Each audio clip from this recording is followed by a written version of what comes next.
Buenas noches, señor vicepresidente, con su permiso. Muchísimas gracias por su asistencia. Nuevamente reiterarle las disculpas. El señor cónsul general de Cuba viene desde Sevilla, ha tenido problemas, está ya en el hotel y ya se va a incorporar. Ahí nosotros vamos a empezar. Hoy el acto, organizado por la Asociación Cubano-Extremeña, nos acompaña aquí don Ernesto Hernández Gordillo, que es el presidente de la asociación aquí en Badajoz, y don Antonio García Ramos, historiador militar, autor de la obra de Extremadura a Cuba, sobre toda la última campaña, esa famosa legendaria ya, que nosotros seguimos llamando Guerra de Cuba, ellos llaman campaña del 95, de liberación del 95, y que en definitiva lo que hizo fue crear unos grandes lazos entre españoles y cubanos que todavía hoy se perpetúan, gracias a Dios, y cada vez va a más. Estamos esperando a don Alejandro Castro Medina con su general de Cuba para Andalucía, Extremadura, Ceuta y Melilla, que se incorporará. Nosotros vamos a ver el trabajo y luego ya, que es el documental de cuando las cigüeñas volaron a ultramar, que es un documental, un primer acercamiento a Extremadura, que es lo que representa Extremadura, Badajoz en particular, pero vamos, Extremadura, para los cubanos desde el punto de vista de la historia. Es un documental muy pequeñito, como este habrá 50.000, me imagino, documentales sobre 50.000 puntos, pero en este caso hemos tenido el privilegio, en esta que es su casa, de la Real Sociedad, de poderlo ver aquí. Si le parece, don Antonio, sí, vamos a empezar a ver el documental y ahora ya cuando venga don Alejandro ya le saludamos.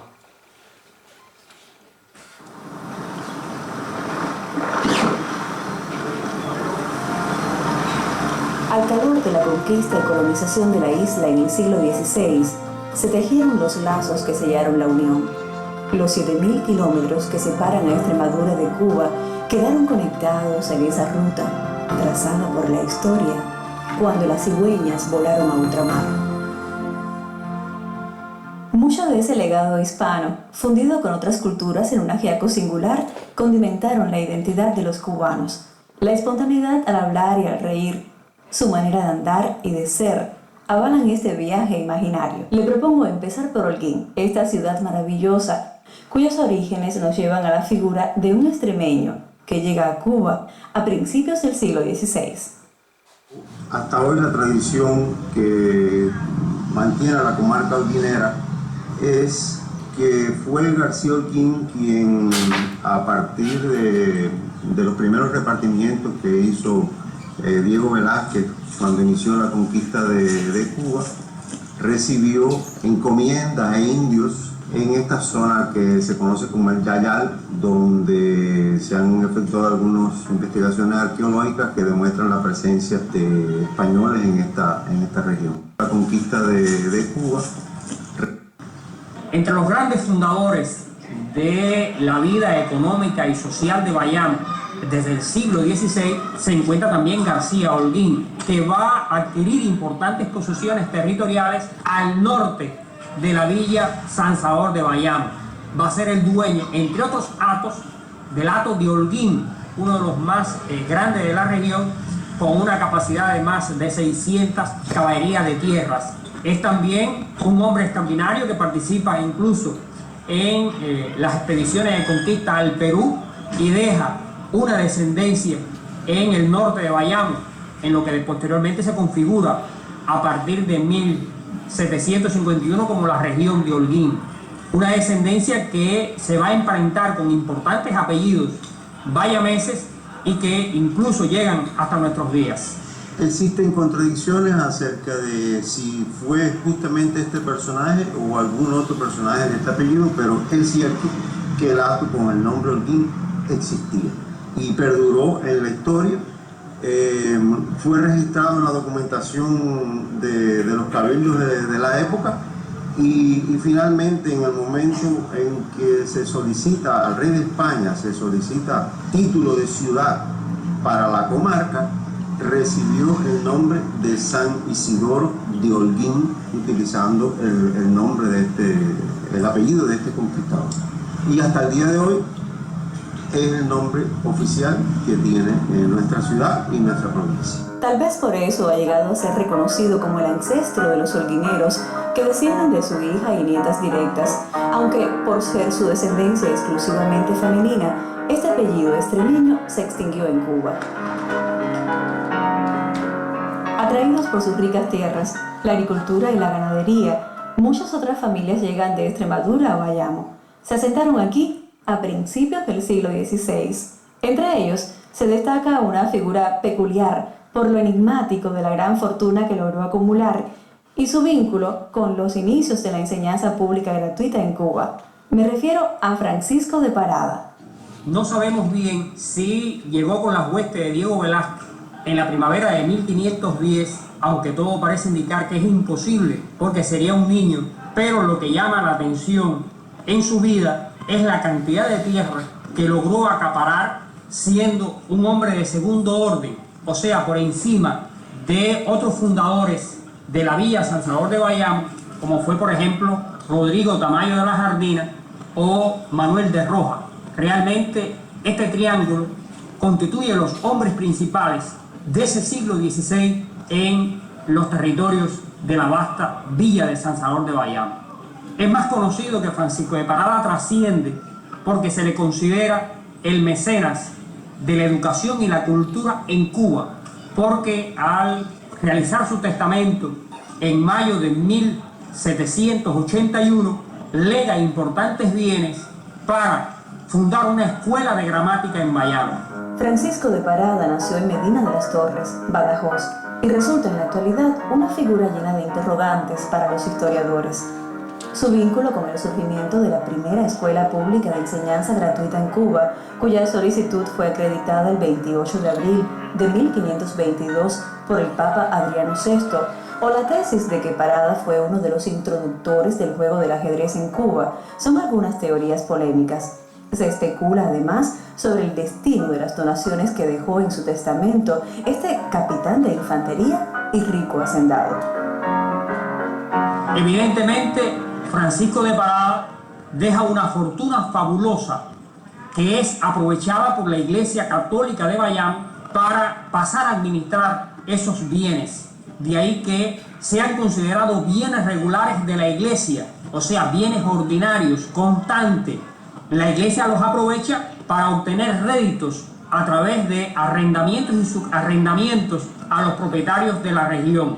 Y ya para el siglo XVIII, concretamente en 1741, al llegar a Bayamo la orden de los dominicos, ellos aprovechan los bienes de esa fortuna que había legado casi 200 años atrás Francisco de Parada para fundar el convento de Santo Domingo, donde efectivamente se abren diferentes cátedras, entre ellas una cátedra de latín. Descendiente de una familia de hidalgos extremeños, Hernán Cortés nació en Medellín, Badajoz, en 1485. Su condición de colonizador le suma esos nexos históricos entre la actual comunidad autónoma de Extremadura y la isla caribeña. Donde primero se hizo sentir fue en Santiago de Cuba, a donde viajó con el primer gobernador español, Diego Velázquez. Como Velázquez debía velar por el control del territorio que abarcaba hasta la zona de Baracoa, designó a Cortés para que le apoyara en esos menesteres y allí fue haciendo la fortuna que luego le valió para crear una considerable flota con la cual se alistaría para salir a la búsqueda de nuevas tierras.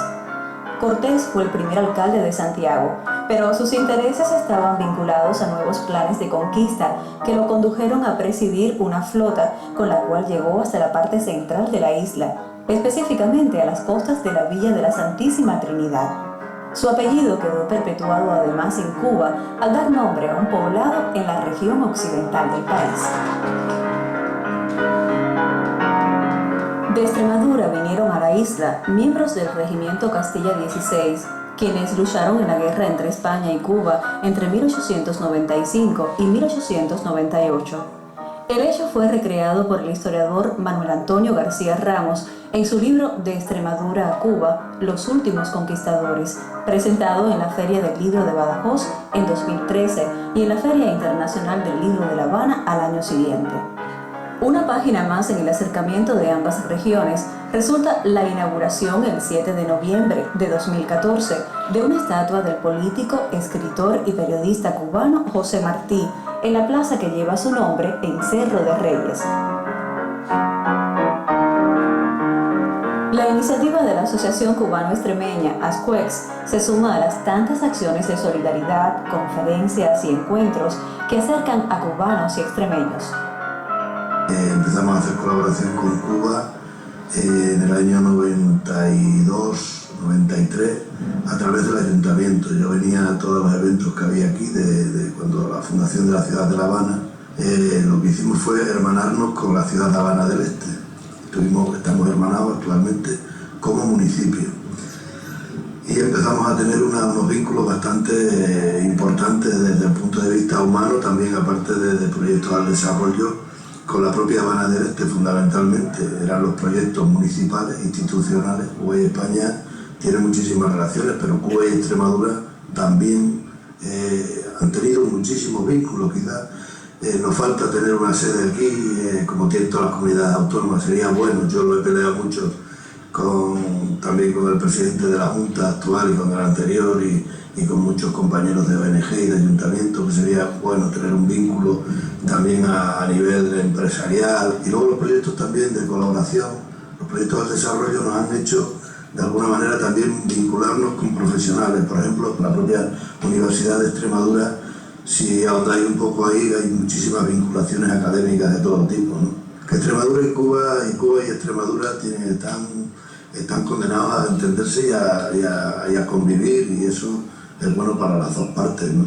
Desde las circunstancias históricas que presuponen la conquista y colonización de la isla, se tejieron los lazos que unieron las tierras extremeñas y cubanas cuando las cigüeñas volaron a ultramar.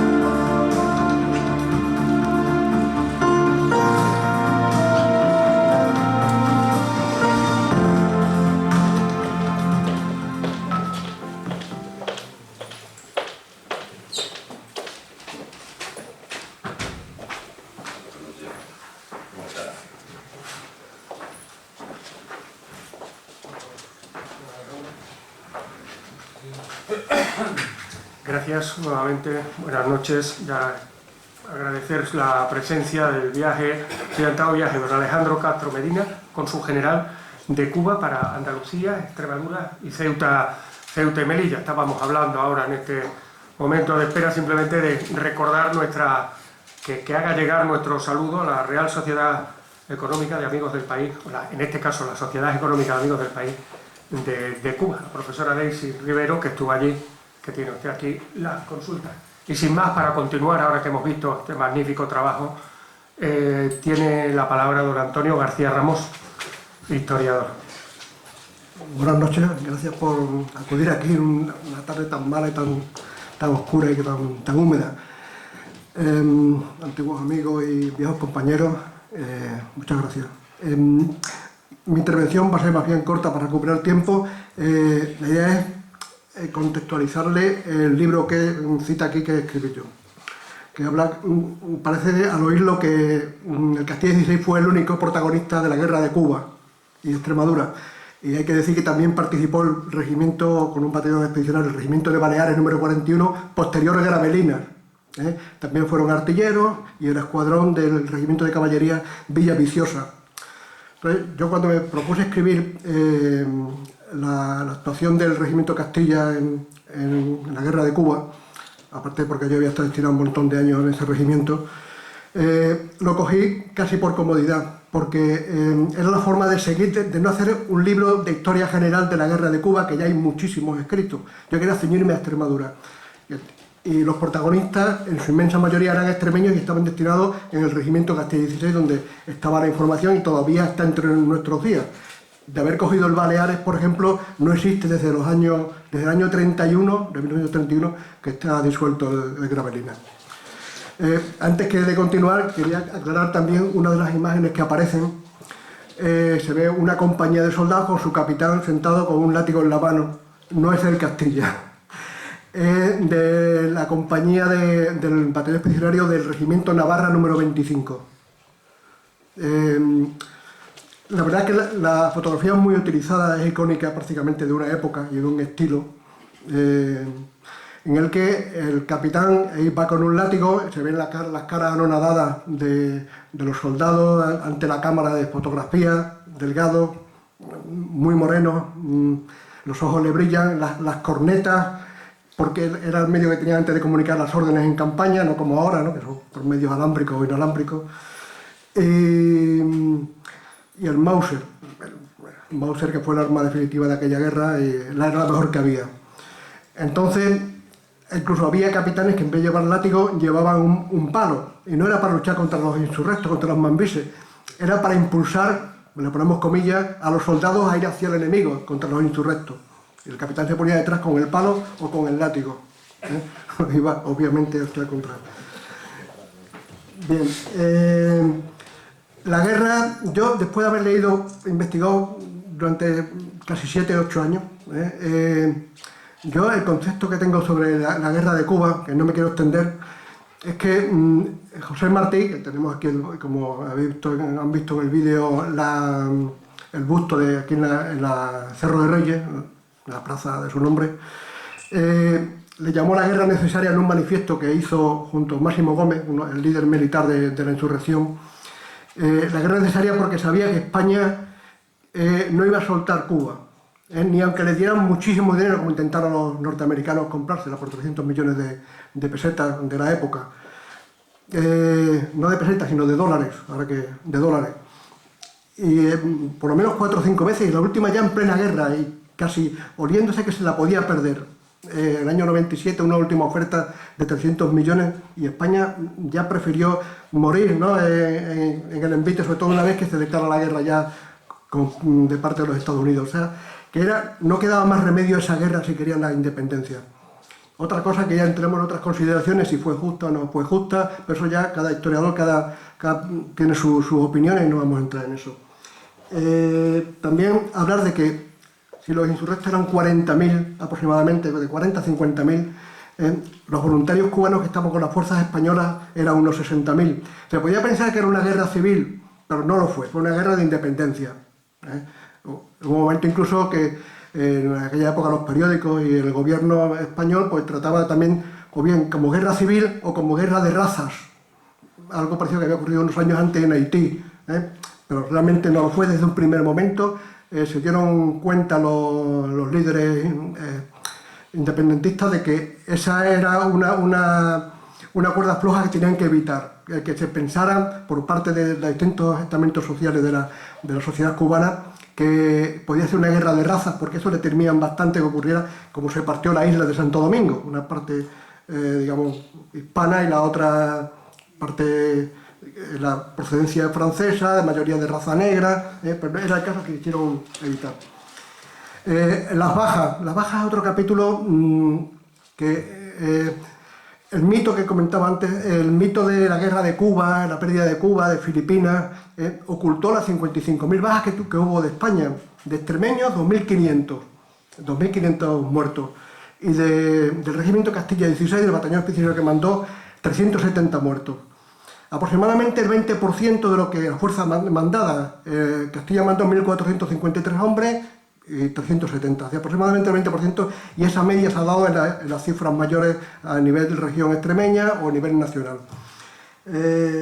Pocas cosas más. El problema de por qué tantas muertes, podríamos preguntar, y con la experiencia de la guerra anterior que hubo entre el 1868 y el 78, fue la inadaptación al clima. Mientras los insurrectos habían estado combatiendo con 25 años en la Guerra Grande, 15 años más tarde tenían 40 y eran gente fornida y aclimatada. Los españoles ya tenían 19 años de nuevo, eran quintos, 19 años, pues mal nutridos, por la dificultad con aquel clima de guardar los alimentos, y también por la gran corrupción que había también en aquella época. Y poco más. ¿Qué quedó después, al final de la guerra? Los excombatientes. Excombatientes que fueron tratados en general por la sociedad mal. al cabo de los años se les fue reconociendo poco a poco, primero a los últimos de Filipinas, luego a los héroes del Caney y de San Juan. Y en los años 50 algunos ascendieron a teniente honorario, aquellos que no habían estado en el bando republicano durante la Guerra Civil. Y ya en 1960 se le concedió una paguita de 250 pesetas todos los meses, que les alcanzó a 10.000, teniendo en cuenta que participaron 220.000 soldados en esa guerra, nada más que les alcanzó a 10.000, y con eso ya, digamos, es la idea que creo que se queden. Y lo que decía al principio sobre el elegir el Castilla condiciona un poco la historia de la guerra de Cuba. Si yo hubiera cogido el regimiento Baleares, de Cáceres ninguna, porque en Cáceres no había unidad militar en aquellos años, hasta 1927, que se creó el regimiento Argel allí, sí, se acuarteló en la guarnición cacereña, no había allí apenas una caja de reclutas. Pues la historia hubiera sido, aunque en el fondo hubiera sido lo mismo, pero las vicisitudes que se cuentan en el libro, las anécdotas, las penalidades que ocurren, hubieran sido distintas. Y a lo mejor hubiera condicionado un poco la interpretación de la historia.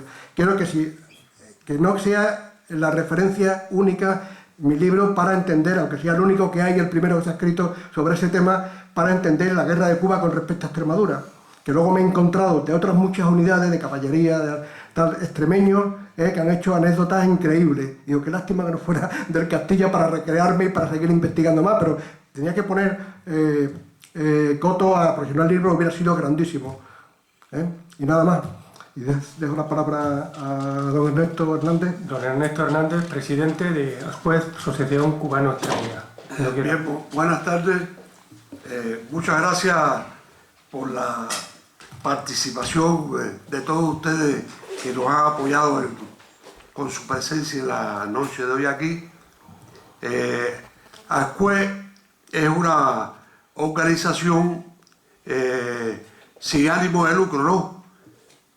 Integrada fundamentalmente por cubanos, pero también forman parte de ella españoles afines a la historia, o extremeños afines a la historia y a la cultura hispano-cubana. O sea que de una forma u otra estamos relacionados por esa historia común de 500 años, ¿no? O sea, ahí, entre los fundadores de nuestra asociación aparecen algunos extremeños. Está aquí uno presente que es Demetrio, que le agradezco su presencia aquí, que participó en la fundación de nuestra asociación. ¿Cuáles son los objetivos y los fines que debemos lograr con esta asociación? En primer lugar, es una asociación que su objetivo fundamental va dirigida a la colonia de cubanos que hay en lo que es Extremadura.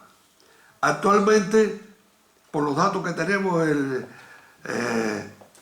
de hace 3 años, la cantidad de cubanos que hay en Extremadura es aproximadamente 500 a 600 cubanos. Dividido, la que más cubanos tiene es Badajoz, ¿no? La provincia de Badajoz, que tiene aproximadamente 300 a 400 cubanos, y la provincia de Cáceres, que tiene 200 cubanos. Pero la agrupación fundamental donde está concentrada aquí en Badajoz. Nuestra asociación tiene asociados en estos momentos 60 asociados participantes. Hay muchos más, como en todas las, pero bueno, que no tienen una participación activa, pero sí hay 60 que se involucran en nuestras actividades. ¿Qué es lo que nosotros hacemos? Organizamos intercambios sociales, artísticos, culturales, científicos, deportivos y de instrucción entre los cubanos residentes de Extremadura. Prestamos apoyo material y moral a los asociados en el marco establecido por las leyes españolas. Promover intercambios de todo tipo con nuestros hermanos cubanos. Propiciar la relación entre personas, asociaciones, instituciones, empresas de España y Cuba. Ese es uno de los aspectos fundamentales, ¿no? Nosotros todo lo que sean los vínculos, ya sea de personas, instituciones, empresas de Cuba y Extremadura, o Extremadura con Cuba, tratamos de propiciarlo. apoyar el trabajo de la representación consular y diplomática de Cuba en lo que es España y Extremadura. O sea, en estos aspectos nos movemos nosotros así, cómo organizamos distracciones y puntos de encuentro para fomentar el conocimiento mutuo de los cubanos que vemos por acá y que se pueda insertar en la sociedad extremeña. Esos son los aspectos fundamentales y hemos encontrado un gran apoyo por parte de todas las instituciones en lo que es Extremadura y fundamentalmente aquí en lo que es Badajoz. La concejala de Cultura nos ha apoyado, la concejala de Ciudadanos también, la Rita con el PSOE también nos está apoyando, el ayuntamiento, el alcalde ha estado siempre al tanto de nuestras actividades. O sea, que hemos desarrollado una actividad conjunta con vista a fortalecer los lazos de amistad entre lo que es Cuba y Extremadura. Hay una cuestión, en el documental hay una cuestión que se ve claramente, ¿no?, con relación a las relaciones que existieron históricamente. Ahora, nos preguntamos, ¿por qué en Cuba no hay una casa extremeña, mientras hay una casa de toda la autonomía? Castilla y León tiene su autonomía, los gallegos tienen su autonomía, los asturianos, o sea, y obedece a esa pregunta obedece a una cuestión, ¿no?, que en realidad hubo una emigración no tan numerosa de extremeños hacia Cuba, no tan numerosa, pero sí hubo emigración, pero fue una emigración silenciosa, producto de muchos factores. O sea, prácticamente uno se encuentra aquí a diario con personas que me dicen, no, mi abuelo, mi tío, no en la guerra solamente, sino que fueron a trabajar y a crear oficios allá en Cuba. El familiar de la concejala Julia tuvo un pariente del abuelo, estuvo por allá. Bueno, y cada vez que nos encontramos con alguien hubo una relación entre lo que es Cuba y Extremadura. Y uno de los objetivos, una de las cuestiones que vamos a tratar de fomentar a través de las instituciones aquí en Extremadura es crear una casa de Extremadura en Cuba, que ahí el consulado ahí nos tiene que ayudar en eso, ¿no?, a través de todo lo que se pueda. O sea, son objetivos que es importante porque cada día uno ve más participación de los extremeños en los 500 años de historia esta. Hay que darse cuenta que el primer colegio público que se fundó en Cuba lo fundó un extremeño. Además, Hernán Cortés fue el primer alcalde de Santiago de Cuba. Y ponemos así todos los factores que han influido en la historia de Cuba, proceden de aquí una gran parte de lo que es Extremadura. Hay un señor que se presentó aquí en el documental, que es Juan Francisco, ¿no?, un tal Kiko, que fue alcalde de Aldea Centenera, que no pudo estar presente producto de que fue ingresado recientemente por una operación. O sea, me pidió que lo excusaran. O sea, que él quería estar por aquí. Por acá, pero bueno, por esa cuestión no ha podido venir. Esos son los aspectos fundamentales. Agradecerle la presencia de ustedes y el amor con que nos tratan a los cubanos, que generalmente son bien recibidos por los extremeños y se insertan fácil dentro del núcleo. Compartimos juntos muchas cosas, así que queremos seguir teniendo el apoyo de ustedes y ver cómo podemos apoyar a los cubanos que están asentados aquí en toda una serie de aspectos culturales. Ahí nos tiene que apoyar Paloma dentro de sus posibilidades, ahí el aspecto de la cultura, y bueno, y toda la sociedad y todo el pueblo extremeño. Ahora. Muchísimas gracias, don Ernesto. Agradecerles también la amabilidad, ¿no?, cuando cedieron ustedes ese busto de José Martí, ¿no? Con esa deliciosa frase que tiene ahí debajo, en un rincón de Badajoz, ese de cuidar a los niños y educarlos, porque ellos serán el futuro de nuestro país, ¿no? Aquello que decía tanto José Martí, el escritor y uno de los padres de la independencia de Cuba. Y ahora, para cerrar el acto, don Alejandro Castro Medina, cónsul general de Cuba para Andalucía y Extremadura. Alejandro, cuando usted quiera, tiene la palabra. Gracias.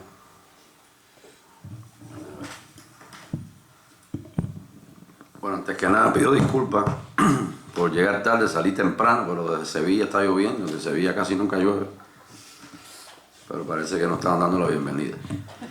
Y además de eso estuve como 30 kilómetros atrás de un carrito de la Guardia Civil de Tránsito, entonces a mí no me hacen nada, pero hay que respetarlo, ¿no? Y entonces no podía pasar, tenía que ir despacito. Pero bueno, discúlpenme. Además yo creo que llegar tarde les da a ustedes les hace más fácil porque voy a hablar menos, ¿no? No tengo que hablar tanto como siempre. Yo antes que nada quiero agradecerle muchísimo la presencia de ustedes, concejales, esta institución que además estaba muchas veces en Badajoz, tengo excelentes relaciones con el Ayuntamiento de Badajoz, de Mérida, tengo muchos amigos por aquí, pero nunca había estado aquí precisamente en este centro que está muy bonito, además lo estaba comentando. Y reitero mis disculpas, porque después dicen que los latinos llegamos tarde a todos lados. Y eso no es así. Ahora, a partir de ahora, después del documental, ya yo, cada vez que pase algo malo o que yo llegue tarde, digo que es culpa de los extremeños, porque de ahí salimos nosotros.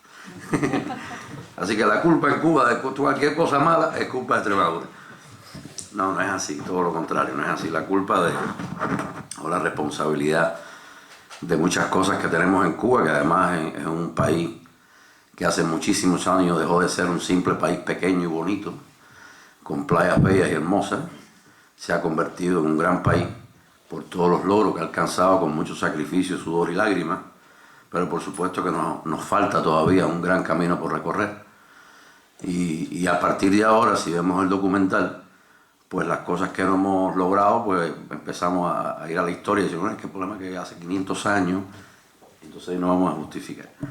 No, yo creo que el documental, que lo he visto en varias ocasiones, es una demostración fehaciente de que las relaciones entre Cuba y el pueblo español en general están en los genes y que ninguna circunstancia, ninguna coyuntura, ni política, ni histórica, ni de ningún tipo, puede romper. Yo siempre he planteado que entre nosotros tenemos una venita invisible que nos une en todo, y por eso nuestro diálogo siempre es fluido. Nosotros tenemos excelentes relaciones con todas las fuerzas políticas legitimadas en este país. Donde quiera que llegamos recibimos respeto, apoyo, cariño, y realmente es algo que no es un discurso, es algo que no es un guión de una autoridad que te recibe, sino que es algo que realmente se siente. Por una vertiente o por otra siempre tenemos a alguien en la familia que fue o es, y realmente eso yo creo que es toda una fortaleza. No voy a hablar de la historia porque ya intervino un historiador y discutir con un historiador es muy complicado, porque los historiadores tienen sus puntos de vista y sus cosas. Entonces, si empezamos a hablar ahora si la guerra fue justa o no fue justa, cómo fue el detalle, yo creo que el análisis de las guerras nunca debe ser si son justas o no. Yo creo que el análisis debe ser que las guerras nunca debieron existir y nunca deben existir. De hecho, nosotros llevamos 60 años evitando una guerra. Es lo que realmente hemos hecho. Si el que conoce bien la historia de Cuba, del año 59 hasta hoy, precisamente los grandes esfuerzos, los mayores esfuerzos que hemos dedicado es para evitar una guerra. Que ustedes saben que una guerra no tiene solución, deja muchas marcas, y por lo tanto nosotros lo que hemos hecho es evitarla. Por lo tanto, ganar la guerra lo primero es evitarla. Para nosotros es un gran orgullo, y yo se los comento mucho a los amigos, que el cubano es muy hospitalario. De hecho, se parece mucho al sur de España. Es muy hospitalario, te brinda lo que tiene y lo que no tiene. Y cuando vas a su casa, te pone en la mesa todo lo que tiene, y a lo mejor el otro día no tiene ni qué poner. Pero a él no le interesa eso, lo que le interesa es que se sientas bien en tu casa. Y yo siempre digo que cuando en Cuba tú vas caminando por las calles, cualquier extranjero tiene una dificultad y todos los cubanos se acercan para ayudarlo, etc. Pero en Cuba eso es una cultura. O sea, cuando hay un un accidente, cuando alguien tú aprecias que se siente mal, hay 10 cubanos preguntando qué te pasa, paran un carro, te lo mandan para el hospital, nadie pregunta nada. Pero cuando el cubano en la calle escucha el ceseo, la reacción del cubano es muy diferente, es una reacción más cariñosa, es una reacción de más identidad. Y eso indiscutiblemente no podemos evitarlo, y además nos sentimos muy bien de que no se puede evitar, porque si somos hospitalarios con todos los extranjeros que visitan Cuba, que ya por suerte ya hemos llegado a 4.800.000 de turistas antes que concluyera el año 2017, que eso para nosotros es una cifra importante, nada que ver con España, que tiene creo que 80 millones de turistas, creo que cerró el 17, impresionante. Por supuesto, en Cuba no puede ser porque no caben, pero ojalá que algún día pueda ir el turismo de la región, que es el turismo natural de Cuba, el que históricamente fue el turismo norteamericano. Pero bueno, lamentablemente son los únicos ciudadanos en el mundo que tienen una ley que les prohíbe hacer turismo en Cuba. El primer renglón de turismo en Cuba son los canadienses, después viene España, Francia y Alemania, Italia, Rusia está también promoviendo mucho el turismo hacia Cuba. Y ahora en la FIAT de Madrid, en la Feria Internacional del Turismo, le acaba de entregar a Cuba la declaración del país más seguro del mundo para el turista. Eso fue ahora recientemente en Madrid, para nosotros es un gran orgullo. El turismo hacia Cuba desde aquí se ha elevado considerablemente de hace 3 años para acá, aunque siempre fue fluido, pero ahora se ha trabajado muchísimo.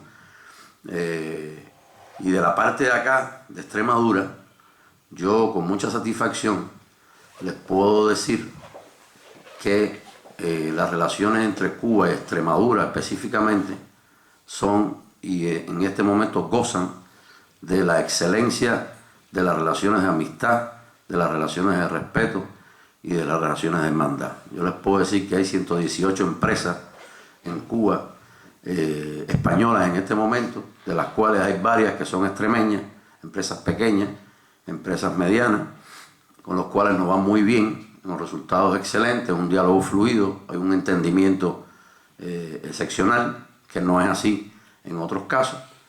Recientemente se hizo una visita a Cuba importante de una delegación empresarial presidida por Avante, Extremadura Avante, mi amigo Miguel Bernal, y se firmaron acuerdos de cooperación de mucho peso para Cuba, en la hidráulica, en el tema de reciclaje de desechos sólidos, y hay un grupo de proyectos muy grandes donde Extremadura Avante, a partir de la aprobación de la Junta, con la cual tenemos excelentes relaciones, y en todo momento le mando un saludo al presidente Vara, que con tanto cariño me ha recibido. Se firmaron acuerdos muy importantes en el marco de la Feria Internacional del Comercio, feria que cada día adquiere más importancia internacional, y España, para orgullo nuestro y satisfacción, es el stand más grande de todos los países que participan en eso, y por supuesto la perspectiva es que siga aumentando los espacios de España en este tipo de ferias donde se concretan acuerdos importantes para nosotros. Les puedo decir también, yo creo que no estoy cometiendo ningún error, de informarles que próximamente viajará, estamos organizando una delegación muy importante de primer nivel de Extremadura para ver proyectos de cooperación y financiamiento para sectores de salud, sectores de la industria, sectores del casco histórico de La Habana. Ustedes conocen a Eusebio Leal, que es el historiador de la ciudad, donde con toda pasión y con toda preocupación de no perder la memoria histórica de las nuevas generaciones, porque nosotros, ahora escuchando yo al historiador hablando y hablando, y es increíble cómo nosotros nos enseñan la historia de Cuba desde la guerra de independencia hasta nuestros días, y jamás yo he escuchado una palabra despectiva hacia un español o una palabra despectiva hacia aquel momento histórico. Y realmente fue una guerra sangrienta. Nosotros sufrimos 400 años de colonia, y no fue una colonia simple, y no fue una pasada así sencilla, fue violenta. Por lo tanto, Martí, el más universal de los cubanos, José Martí, como decía el doctor, Martí siempre odió mucho a la colonia, pero amaba mucho a España. De hecho, Martí estuvo aquí, estudió aquí, pero Martí siempre lo ha enfocado y lo ha aclarado muy bien. Amo España, pero odio la colonia. Después sufrimos 60 años de capitalismo que no nos sirvió para nada, no nos resolvió ningún problema, a otros les ha resuelto, a nosotros no. Y bueno, ahora ustedes saben que llevamos 60 años apostando por nuestro proyecto, apostando por lo que pensamos, apostando por lo que entendemos que es lo correcto y lo que entendemos que es el camino que hemos elegido y que nos pertenece el derecho que se respete, como nosotros respetamos el derecho de todos los pueblos del mundo, que respetamos las decisiones que toman, que son los únicos legítimos para eso. Y escuchando la historia de hoy, como decía, yo recordaba el tema del casco histórico, y si alguien ha estado en Cuba en ocasiones, incluso los propios cubanos que van una vez al año por el tema que están trabajando y cuando tienen vacaciones aprovechen, es impresionante cuando tú llegas al casco histórico de la ciudad de La Habana, como que te traspolas en el tiempo y tú no sabes si estás en Cuba o estás aquí, o estás en Sevilla, o estás en Córdoba, o estás en Cádiz, tú no sabes realmente, porque hemos hasta importado mármol original de aquí, para que todo lo que de la época de la colonia, en el Parque Colón, la casa de los capitanes generales, la casa del té, la bodega famosa del gallego, porque en Cuba los españoles todo el mundo es gallego, o sea, nadie pretende que en Cuba te pregunten tú de dónde eres, del sur, del norte, tú eres extremeño, tú no eres, o sea, eso es ya más complicado. Para los cubanos todos los españoles son gallegos, y hoy en el C6 se dice, tú eres gallego, tú eres de España, pues correcto. Y entonces allí tú paseas por ahí y eso fue en el año 90, pleno periodo especial donde tocamos fondo, donde en Cuba todo estaba paralizado totalmente, cuando el derrumbe de la Unión Soviética, mi país se paralizó totalmente, estoy hablando de algo que nunca había vivido, aquello fue impresionante, perdimos el 80% de nuestro espacio comercial y mercantil, nos quedamos sin nada, sin petróleo, sin comida, sin transporte, sin nada. Pero aquí estamos y gorditos, así que no hay problema, la pasamos y ya estamos aquí. Y en aquel momento empezó la preocupación de la memoria histórica de las nuevas generaciones, porque el nivel de deterioro que empezó a sufrir el país fue muy fuerte, indiscutiblemente. Uno podía estar pensando en estar reparando una casa cuando no tenías leche para tomar. Pues había que decidir, o compramos leche, o compramos pollo, o reparamos la casa. Y en aquel momento, Fidel decide asignar un monto muy pequeño de dinero para que se empezara a preservar toda esa parte de la colonia, de La Habana en el malecón, porque después la memoria histórica de las nuevas generaciones la íbamos a perder. Y nosotros siempre hemos defendido mucho el tema, porque nosotros defendemos mucho el tema de los orígenes nuestros. Porque si no sabemos de dónde venimos, ¿cómo vamos a saber hacia dónde queremos ir? Y en Cuba hay muchas cosas con que la gente está de acuerdo porque sabe de dónde viene. O sea, como hay otras muchas que no están de acuerdo. Pero cada cual es desde su perspectiva. Y cada cual es de su estómago. Porque si tú le preguntas a la generación que tiene 80 años en Cuba si quieren retroceso, y te dicen que no. Si tú le preguntas a la generación nueva que si quieren el país que tienen en este momento, te dicen que no. Y tú me preguntas a mí, y yo digo, yo sí lo quiero, pero lo quiero mejor, y por eso trabajamos, y por eso hacemos todo lo que estamos haciendo, y por eso en este momento estamos insertando fórmulas nuevas en la economía cubana. Y les digo esto no casualmente, les digo esto porque de aquí de Extremadura estamos sacando experiencia que tienen ustedes, que nosotros ni idea, de todas las visitas que yo he hecho aquí a empresas, a cooperativas, laboratorios, el centro de mínima invasión. Yo he visitado muchísimos lugares aquí y he ido anotando experiencia y he pedido que me expliquen un poco cómo hacen esto, cómo saben, porque en ocasiones tenemos los recursos pero no sabemos cómo utilizarlos. De hecho, estamos hasta pensando traer, ya eso estamos conversándolo, traer los mejores especialistas en Cuba de mínimo acceso para que hagan entrenamiento en este centro que está en Cáceres. Porque nosotros lamentablemente no tenemos acceso a determinados equipos que ustedes sí tienen. O sea, tenemos al hombre pero no tenemos el equipo, porque hay muchos equipos que son de laboratorios y empresas americanas y por lo tanto no nos las venden, está prohibido y por lo tanto no podemos comprarlas. Y esto lo hacemos en Córdoba, lo hacemos en Sevilla también y queremos hacerlo aquí en Cáceres, en el centro de mínimo acceso. Pero yo en las empresas que he estado aquí de producción, yo les puedo decir con mucha alegría de que muchas experiencias de ustedes en La Habana se han recibido muy bien y la estamos aplicando y la estamos adoptando a nuestras circunstancias y a nuestro espacio, porque las recetas nunca son buenas, por lo tanto las cosas hay que adaptar. Y en este momento Extremadura está jugando para nosotros un papel importante de solidaridad y de amistad con Cuba en este sector, lo cual nos hermana cada día más, porque nosotros estamos aplicando en empresas nuestras experiencias de ustedes. Nosotros en este momento estamos en todo un proceso de actualización de la economía cubana. Es una economía deprimida, es una economía deficiente. Estamos defendiendo nuestro sistema empresarial, que nuestro sistema empresarial todavía no genera lo que nosotros necesitamos que genere, y por lo tanto estamos haciendo toda una actualización de nuestra economía, incorporando elementos nuevos, experiencias de otros países amigos, y estamos probando qué está pasando. De hecho, estamos defendiendo el tema del autónomo, estamos entregando las tierras con los recursos, con los insumos para que los autónomos produzcan. Estamos, precisamente a partir de una visita mía aquí, estamos defendiendo el tema de la cooperativa, que está dando muy buenos resultados, y estamos defendiendo todo el tema de la propiedad privada, entonces, sobre todo en los servicios, etc. Para nada, esto por supuesto nos ha resuelto el problema definitivo, nos falta un buen camino por recorrer. Nosotros nos hemos propuesto hasta el año 2030 tratar de, a través de la inversión extranjera en Cuba,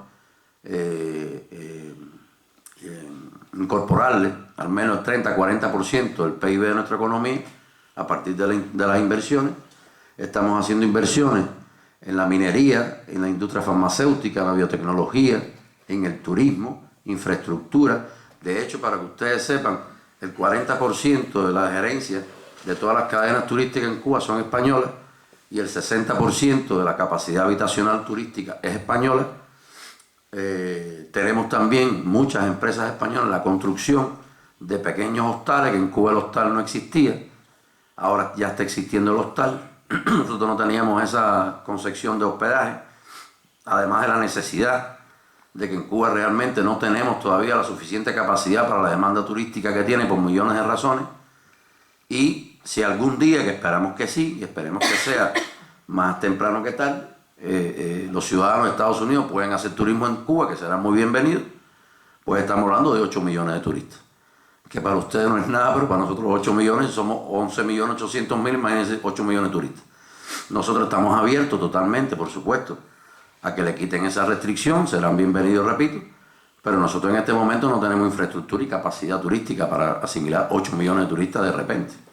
Por lo tanto, hay muchas empresas extremeñas y andaluzas que nos están ayudando muchísimo en eso, extremeños que nos están ayudando en el tema de la organización vial. O sea, de aquí hay mucha información que reflejan las relaciones que tenemos entre Extremadura y Cuba. Y este documental indiscutiblemente es una prueba fehaciente de nuestros orígenes, de dónde vinimos, y por supuesto las circunstancias históricas nos han hecho a tomar determinados caminos que, como ustedes bien saben, estamos condenados, no sé si eternamente o no sé si se acabará algún día, estamos condenados por el país que actúa como si fuera dueño del mundo, porque sencillamente nosotros hemos decidido tomar el camino que no coinciden con nosotros, pero nosotros somos amigos, somos hermanos, queremos muchísimo al pueblo norteamericano, pero lo que nadie le puede pedir a Cuba nunca es que le pida permiso a nadie para hacer lo que entienda. Y así estamos nosotros caminando. Yo creo que hemos logrado muchas cosas. Estas cosas que les hablé de la implementación de nuevas medidas económicas están dando resultados, está aliviando muchas familias, mucha gente, sobre todo en el sector privado. Ya son experiencias que hemos sacado de ustedes, que por supuesto, repito, no la estamos copiando, la estamos adoptando en nuestra realidad, y con un objetivo central que de ahí no nos vamos a desviar, porque si bien nosotros estamos insatisfechos con lo que tenemos, nadie puede ver a Cuba como una urna de cristal. La revolución cubana no es más que un proceso donde todo el mundo interviene, y por lo tanto como proceso como tal es un proceso que todavía no ha concluido, ni mucho menos. Lo que sencillamente el término revolución lo politizan donde quiera, y la revolución no es más que cambiar todo lo que debe ser cambiado. La revolución no es más que construir una sociedad donde te traten como personas y como seres humanos. La revolución no es más que emanciparnos nosotros mismos con nuestros propios esfuerzos. Eso no es otra cosa que revolución. No obstante eso, hay otros que quieren politizar la revolución. La revolución no es más que ese proceso donde hemos escogido el camino del socialismo cubano, que lo aclaro donde quiera que voy, porque habrá otro socialismo que no es el cubano. Yo creo que cada cual tiene sus características y tiene su escenario.